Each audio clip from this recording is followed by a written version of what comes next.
Ano nga ba 'to at saan natin ginagamit? Kapag may kotse kayo, dapat may trunk tray kayo na ganito mga guys. Ang kapal, alam nyo sobrang mura. Saktong-sakto lang pati. Kasi tingnan nyo mga guys, kapag meron kayo nito, ilalagay mo lang siya dito sa trunk nyo.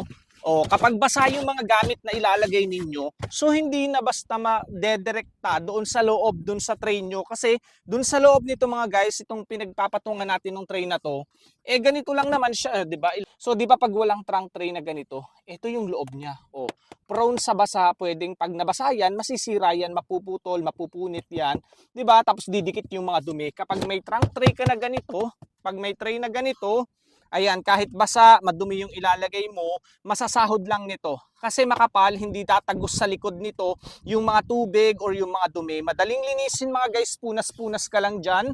Kahit anong model ng Wigo po ninyo, kasyang-kasya po dito yan. Makakapili po kayo ng year ng model ng Wigo ninyo. Saktong-sakto, tingnan po naman ninyo yan, di ba?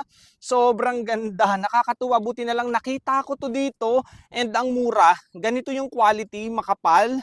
Ayan, kaya hindi talaga yan tatagos. So, may ingatan mo na yung kotse mo. Hindi na masisira yung likod. Makakapagpatong ka na ng kahit na ano. 'Di ba? Madaling linisin. Kaya kung nakawigo ka, piliin mo na yung year, yung model, and i-check out mo na sobrang mura lang yan.